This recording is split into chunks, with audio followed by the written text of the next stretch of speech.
All right, welcome back once again to our FigJam focus.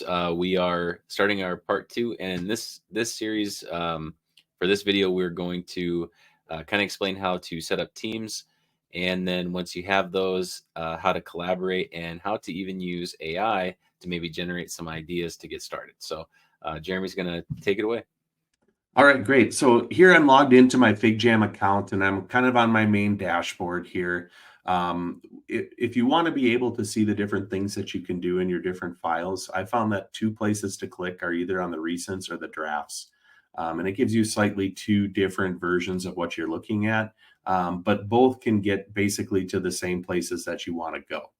So the first thing that I want to do is say David and I are working together on a team, and we want to collaborate to make some sort of this whiteboard space that we want it to be something that we both have a part of, and that I could see it being something your students could do, or you could do professionally with another colleague, maybe in the same team or the same department as you. So I'm going to go and I'm going to click on my name here. And you'll see that I've got a couple of different teams. My main one that I have for me, maybe I teach an Algebra 1 class here, but I'm going to create a new one. And we're just going to call it World History. Okay, for lack of a better name right now. Both of us being social studies guys, though, so it kind of seems to fit. Then we're going to fill in the other people that we want to be part of our team. And so I'm just going to type in an email address here and hit continue. You see you can add several. Oops, that's why. You can add several emails at one time. What kind of plan do we want to be on? We're just going to choose the starter one here to begin with. So now it's created this team for me, and I can access my other teams right here. And what I wanted you to notice is that one says it's an educational account and one says it's free. What we'd like for this world history one to be is on that educational account as well. So we can upgrade our team with this choose team from here. And I'm going to choose next, agree to their terms, and complete the upgrade.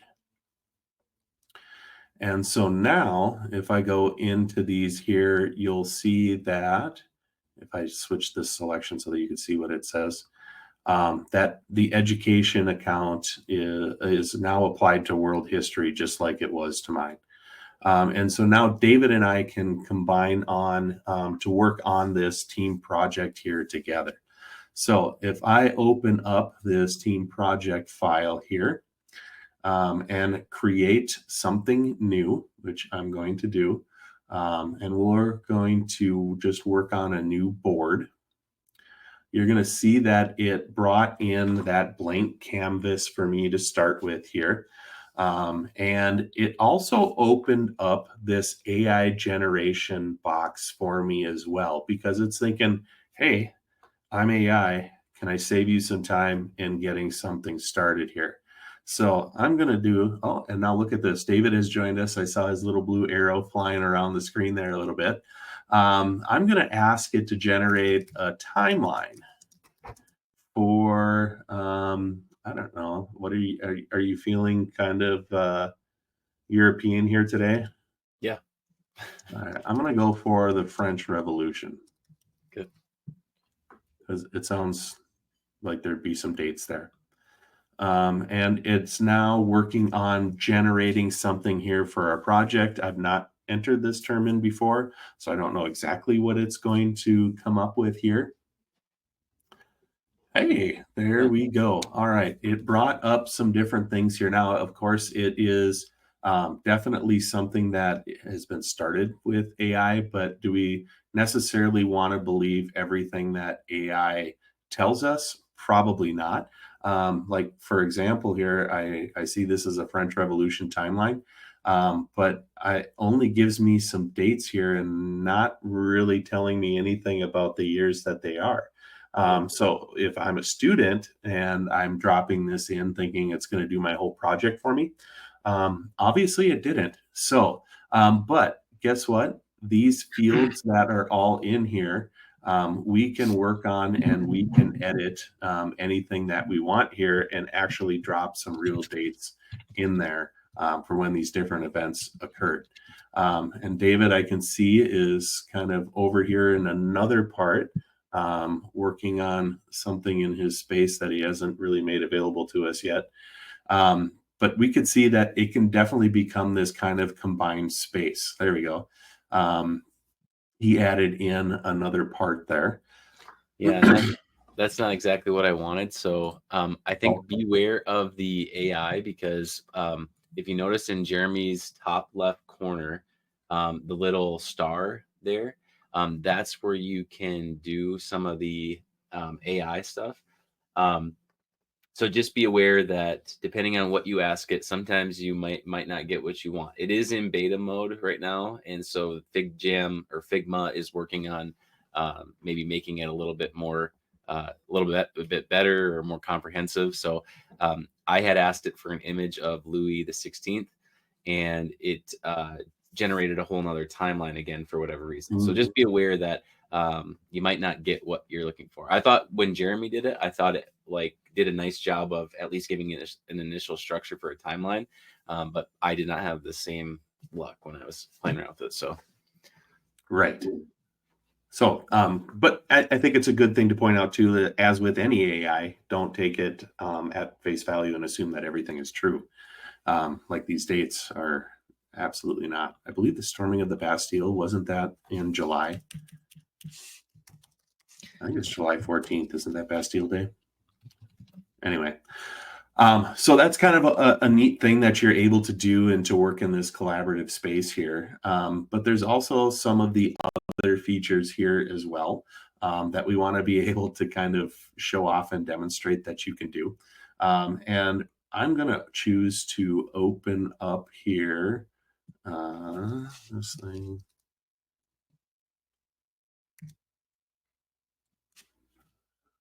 As he's trying to drop in pictures to show you that you can do that. There's a widget in here that I think is kind of fun, and it's the photo booth. So I can open up a kind of old Polaroid camera thing here, and if I go and hit the button, it will open up the photo booth.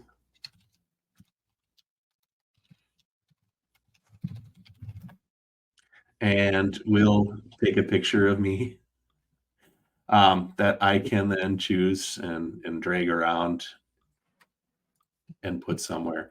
So I'm just kind of a neat little thing that you can do, some of those extra features that I know David in the last episode kind of showed people where to find some of those tools, but there's a lot of interesting ones there to look around and try to locate. And David, why don't you tell us how you put the picture of King Louis in there? Yeah, so I'm actually doing two things. So as I'm collaborating in the space with Jeremy, if you click, so next to the widget area where you have in the bottom right of Jeremy's screen, if you look at where he had the Polaroid camera, there's a plus button. And if you go to the plus button and you hit more from the tab, you can actually, so you'll have to clear there. And then, and then this is what you get. So what I did was I went on Google Images and I just saved an image of Louis the 16th to my computer. And then I clicked media, and then I was able to just grab that photo and pull it in and then place it within this little area for the, I just went with a picture of him not getting executed. So I kept it pretty clean. But then right below that too, what's kind of cool is if you click the plus button, you can add photos, or there's the option for links too. So I added in this link for, we could just maybe put this in the top left as as a resource for reading about the French Revolution. And you could put it in this timeline, or maybe what we want to do is have like a section 2 and put in like resources for, that we used for our timeline. Or you could really do whatever you want with it. Zoom out and put like a new section somewhere like Jeremy's doing there. And then we could move that over to here and have a listing of our resources. So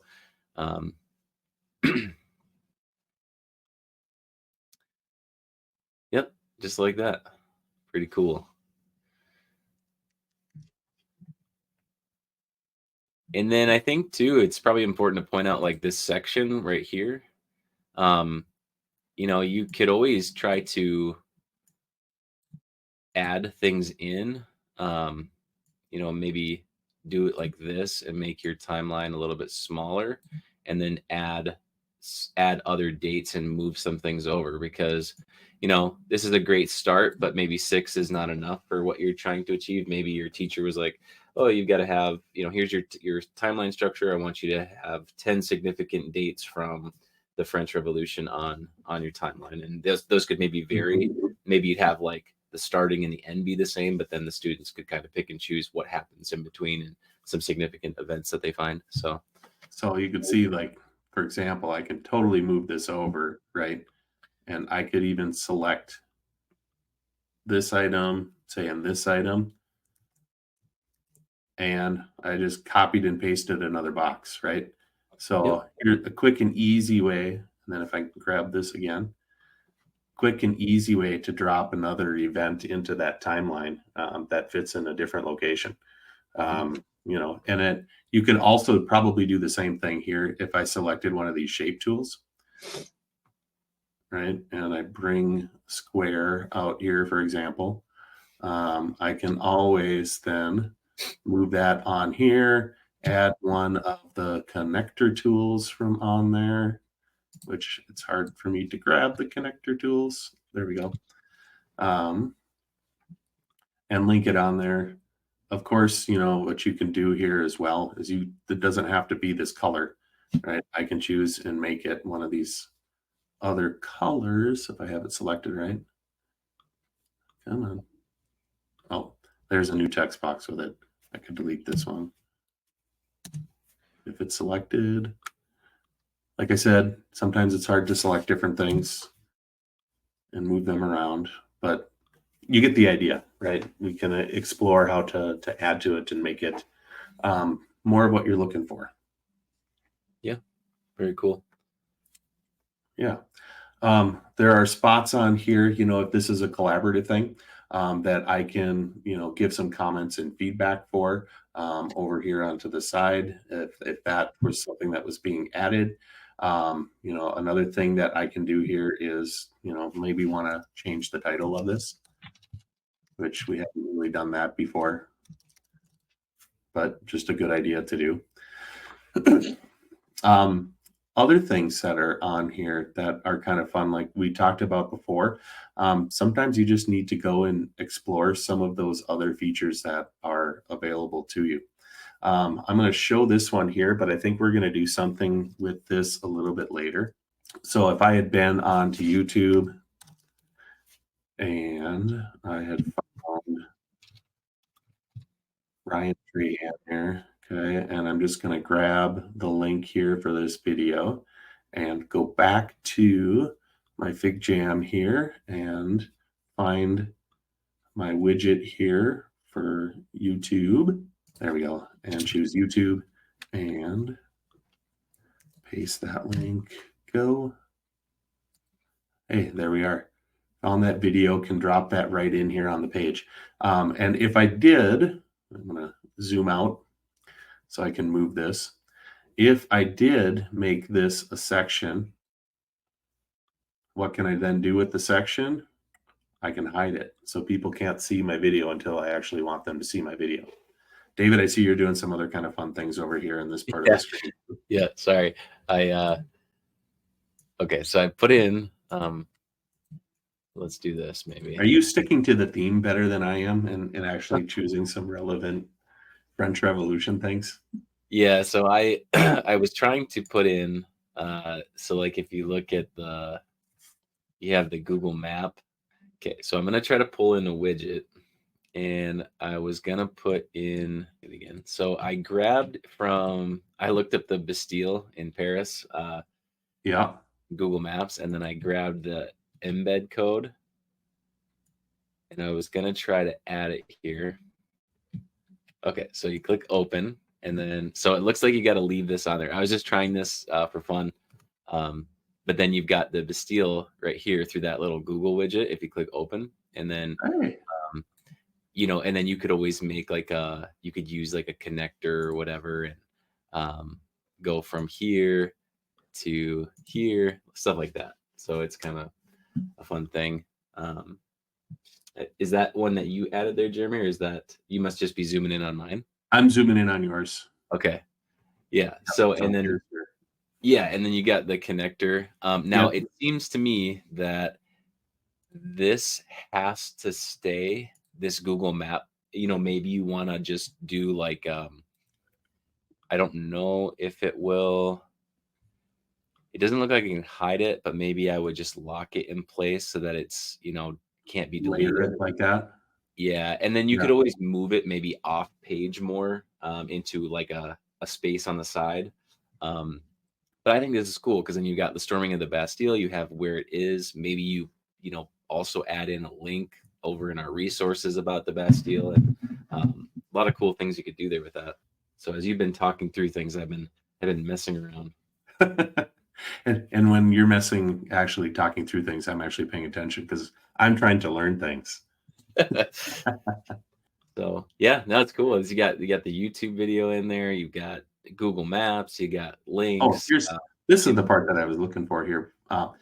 This is, I think, going to be kind of cool. You can do Vimeo here and connect to your Vimeo account, and then it will open up a self-facing camera. I'm just going to log in here first. Yeah, and then you could record. You could record actually. Yeah, exactly. Nice. So either as a teacher or as a student, right? You could do. Like yes, exactly. Logged in and can close this tab. Okay. Close that tab. Get back to here. So see, it's bringing this up. I've got to just make sure to allow my camera and microphone. And then you could see I could choose to record the screen, the camera, or both. So open my camera, which, okay, I should have thought of this too, because we're using our cameras for StreamYard, which we're broadcasting with. It's not going to want to let me really use this other camera at the same time. But I think you can imagine that if I did choose the camera here and I click start recording, right? And I wasn't trying to live stream like at the same time. I'm going to get an ability to be able to, maybe now I can talk about, what's the importance of the Bastille and the storming of it. And, is this, how is this symbolic of the French Revolution overall? And then, in some ways, it's kind of like an alternative to using Flip that can be right here that is in FigJam itself, which is, one of these things that I keep hearing from people that they're really concerned about losing as a tool is Flip because they don't have access to Microsoft accounts. So yeah, and I would say too, like just to add the previous, so part one we covered where we shared it to Google Classroom, and then we had the space. So if you had like your initial structure of the timeline, and then you shared it out to students, but then you made a copy for each, and then you allowed them to create it. You could have them create their timeline, and then if you can connect to Vimeo, they could record themselves talking about the different items on their timeline and then turn that in. So you have, kind of a really great sequence for your project. Right. Yeah, exactly. I think there's just a lot of flexibility with it. And it's just one of those things where I think we've shown some really cool ideas with this. Everybody is going to be drawn to different things that they want to pull in. And so I think it just requires a little bit of exploring and really depends on what you want to deliver to your students and what you want them to do. And I think, and putting the tool in the students' hands too, they're going to find out ways to use it that, you or I never thought of, or maybe you as a classroom teacher have never thought of either. So I'm a big proponent of, like, I think my mode of operation would be to basically create the initial structure and then just open up the tools to them so that they can create whatever they want. And then you'll probably just get all sorts of different unique designs. Right. Like you had the template gallery that you showed us in part one. Yeah. Basically you're starting with the template for the students, right? Mhm. And then letting them go and see what they can do with it, which is, I think, a very hands-on way, and I think a very effective way for them to learn too. Yeah, absolutely.